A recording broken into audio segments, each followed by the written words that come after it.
Bienvenue dans l'univers du Mbok Bassa.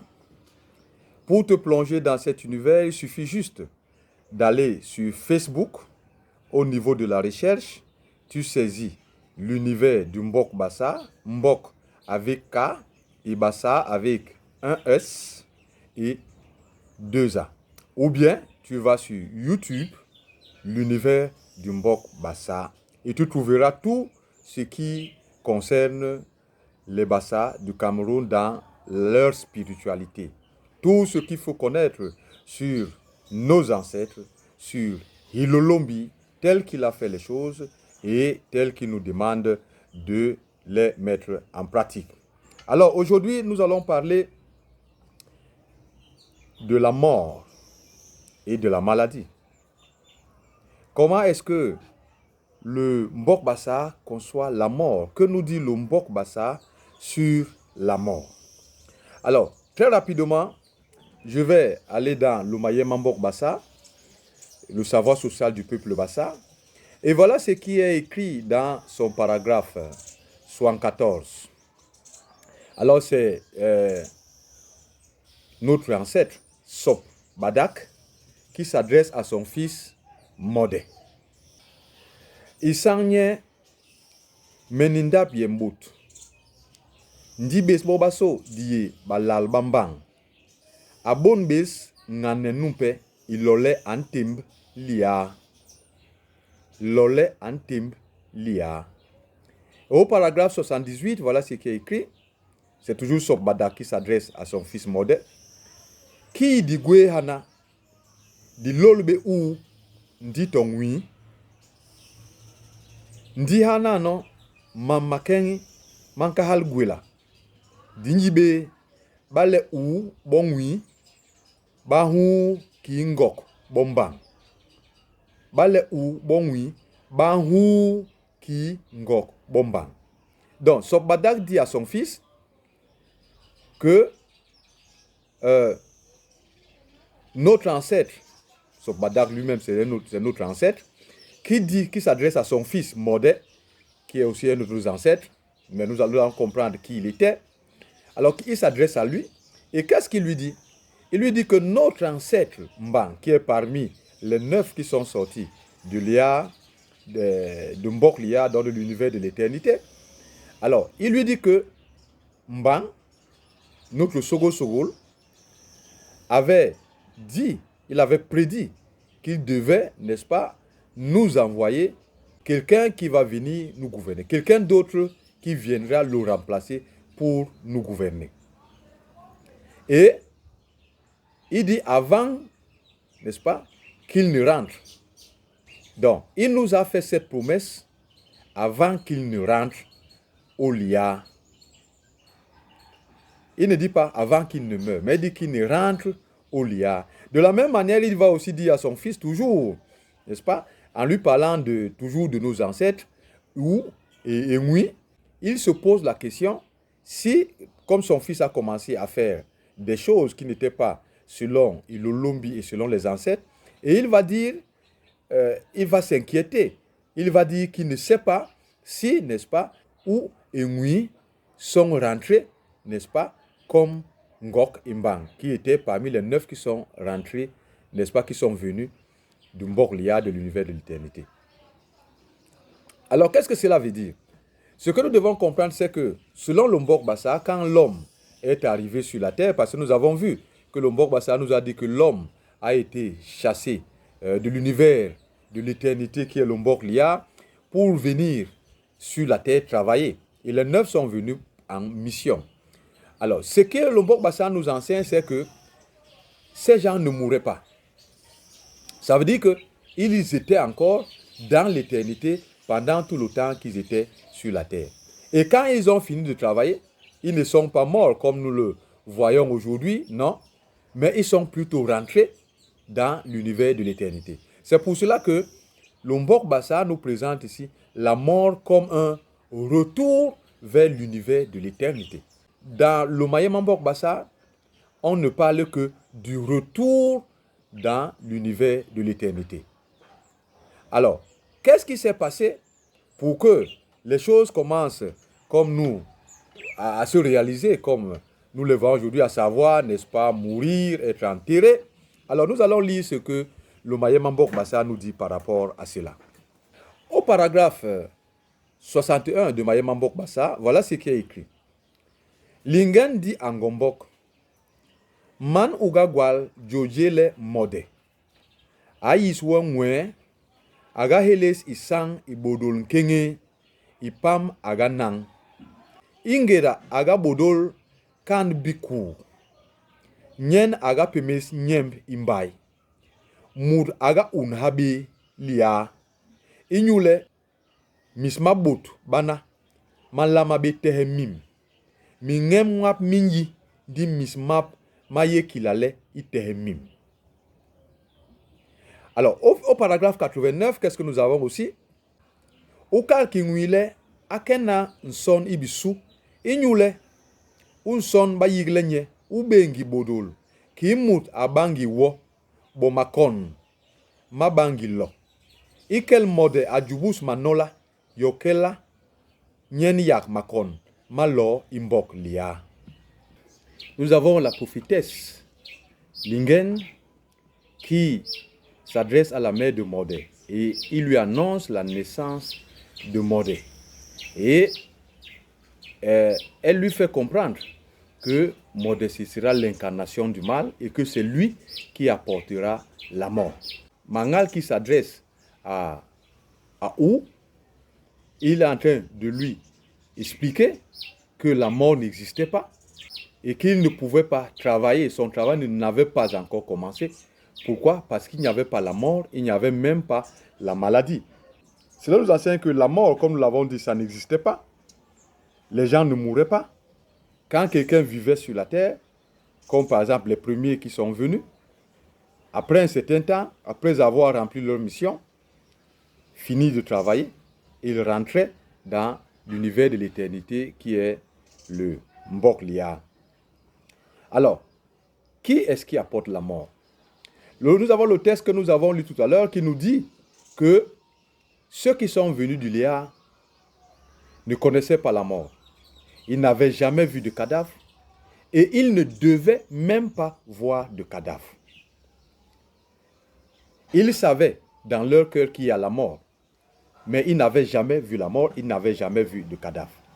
Et c'est pour cela que le Mbok Bassa nous enseigne que c'est la vue de cadavres que Modé, parce que c'est Modé qui va tuer les premières personnes. Quand ces gens-là qui sont venus du Lia vont voir les cadavres, c'est ça qui va faire en sorte que les gens ne pouvaient plus vivre, n'est-ce pas, l'éternité.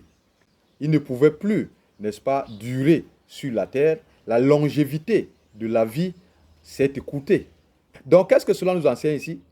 C'est l'homme qui va faire en sorte que les hommes commencent à vieillir, les hommes ne vivent plus éternellement.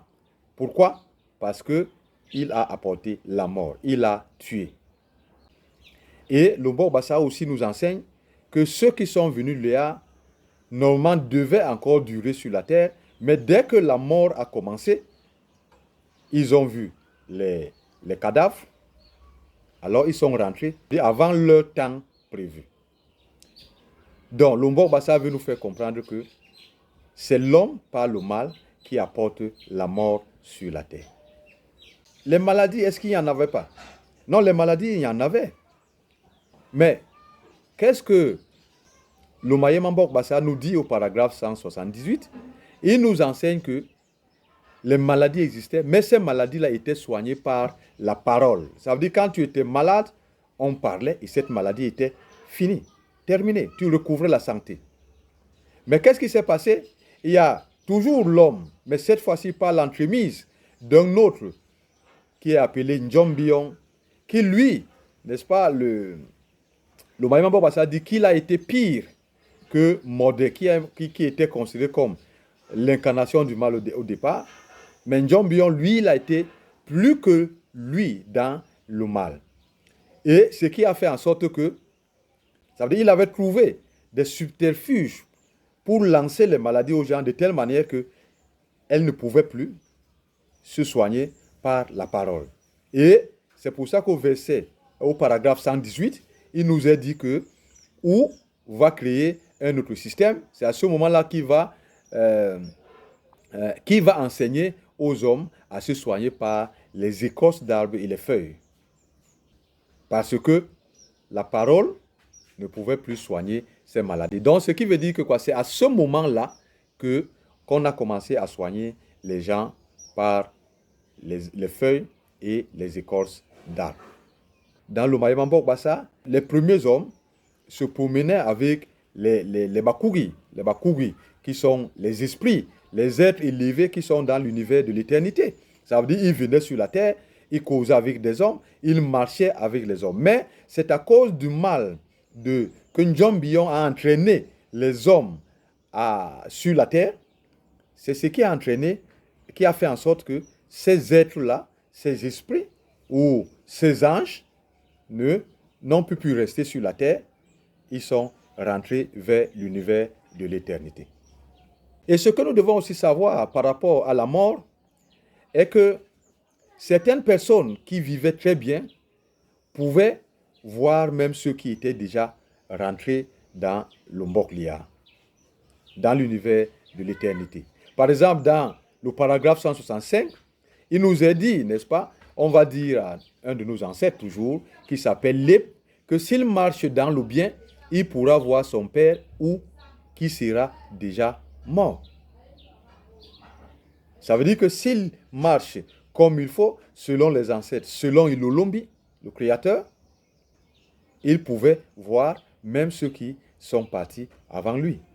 Mais il est bien dit, c'est ta qualité de la vie qui pouvait t'amener à le faire. Mais aujourd'hui, de plus en plus, nous sombrons dans le mal. C'est pour ça que nous ne pouvons plus marcher avec ces êtres, n'est-ce pas, qui sont dans le monde de l'univers, qui sont très élevés. Nous avons vu que même le chemin qui mène vers l'univers de l'éternité, le Mboklia, le Lia, l'inom, a été fermé toujours à cause du mal de l'homme, comme nous sommes en train de le voir. Le Mbok Bassa va encore un peu plus loin par rapport à la mort. Si mort ne tuait pas, comment est-ce que les hommes devaient vivre? Or, nous savons réellement que quand nous sommes sur la terre, notre corps physique subit un vieillissement. Alors, est-ce que nos corps ne devaient pas vieillir? Bien sûr que ça devait vieillir. Mais comment est-ce que ça devait se faire? Alors, le Mbok Bassa va un peu plus loin par rapport à ça. Et c'est pour cela que dans le paragraphe 165, qu'est-ce qui nous est enseigné? Que l'homme devait vieillir, atteindre un certain niveau, de telle manière que son esprit devait quitter son corps et rentrer dans le Lia. Et il y a des êtres qui devaient venir du Mbok Lia, dans l'univers de l'éternité, pour venir récupérer son corps, n'est-ce pas, pour l'amener dans le monde de l'éternité, où son corps ne devait pas pourrir. Voilà ce que le Mbok Bassa nous enseigne par rapport à la façon dont devait s'effectuer la mort. Comment se passe la vie après la mort? Alors je pense que nous en avons parlé dans la notion d'un cookie, que, n'est-ce pas, le Bassa, l'homme, selon le Mbok Bassa, est sur la terre pour travailler, tel que les ancêtres l'ont enseigné, et l'Olombi, pour que nous soyons dans la bénédiction non seulement sur la terre, mais qu'après notre mort, nous rentrions dans l'univers de l'éternité, le Mbok Lia, pour pouvoir vivre dans la joie et dans la paix dans ce monde. Si nous fonctionnons, si nous marchons, si nous travaillons comme nous l'avons vu dans le travail que l'homme devait faire sur la terre. Mais si nous travaillons mal, qu'est-ce qui va se passer? Nous serons des mignons, ça veut dire des gens qui ont mené une mauvaise vie, qui n'ont pas fait leur travail sur la terre, qui vont rentrer dans l'univers de l'éternité, mais qui vont être dans la souffrance. Ils seront là-bas des esclaves. Et c'est la raison pour laquelle il y a deux possibilités. Soit on entre dans la joie de l'éternité, dans l'univers de l'éternité, ou bien on continue avec la peine, les tourments, l'esclavage dans ce monde. Alors, pour résumer, c'est que aux premiers instants de l'homme sur la terre, il n'y avait pas la mort. l'homme continuait à vivre sa vie d'éternité qu'il a ramenée du monde de l'éternité malgré sa faute. Mais qu'est-ce qui déclenche la mort? C'est l'homme, par l'entremise d'un certain modèle qui était l'incarnation du mal, qui va être le premier à tuer. Or, ceux qui sont venus du Léa connaissaient qu'il y avait la mort, mais n'avaient jamais vu quelqu'un mourir, n'avaient jamais vu un cadavre. Et il était strictement interdit qu'ils puissent voir les cadavres, selon le Mbok Bassa. Et c'est quand Modé a tué que ceux qui étaient encore sur la terre, qui sont venus de l'univers de l'éternité, ils ont vu les cadavres pour la première fois. Et c'est ça qui a fait en sorte que l'homme ne pouvait plus vivre très longtemps. C'est ça qui a annulé la vie éternelle que l'homme continuait à avoir sur la terre. Et nous avons aussi compris qu'il n'y avait pas de maladie, parce que même les maladies qu'il y avait n'étaient pas un problème, puisque quand quelqu'un était malade, par la parole, il était guéri. Mais nous avons eu encore une autre incarnation du mal, toujours l'homme, par l'entremise de Njombion, qui va aussi venir et qui, lui, va trouver les moyens pour que les maladies qu'il lance aux gens ne puissent pas être soignées par la parole. Et c'est pour cela que notre ancêtre Ou, qui avait pour mission sur la terre de soigner les gens, va enseigner aux gens, cette fois-ci, à ne plus soigner uniquement par la parole, mais à soigner par les herbes, par les feuilles et les écorces d'arbres. Alors nous devons savoir aussi que ceux qui vivaient très bien, n'est-ce pas, à ces instants-là, pouvaient voir même ceux qui étaient rentrés dans le Lia. Puisque la mort chez les Bassa, ce n'était pas tel que nous l'avons aujourd'hui, c'était que quand tu mourais, tu rentrais, n'est-ce pas, dans le Lia comme ceux-là qui sont venus du Lia Linom. C'est l'homme qui a apporté la mort. Et c'est pour cela que nous avons vu aussi dans certains de nos enseignements qu'il revient à l'homme de tout restaurer. Par le travail que nous tous, toi et moi, nous avons à faire sur la terre. Mais ce travail ne peut être fait que si nous mettons l'homme avant les richesses telles que l'enseigne le Mbok Bassa. Le Bassa, pour lui, c'est le retour. La mort est un retour au Léa Linom. Mais c'est un bon retour pour celui-là qui a mené sa vie selon que les ancêtres nous ont enseigné et l'Olombi. Ou bien, ce sera un mauvais retour pour ne pas avoir travaillé selon, n'est-ce pas, les ancêtres et l'Olombi. Alors, si tu ne sais pas encore ce que tu as à faire, alors je te conseille d'aller encore dans nos enseignements sur le travail, sur la mission de l'homme sur la terre pour savoir ce que tu dois faire. Et l'Olombi a connu Sayab Bibobasona.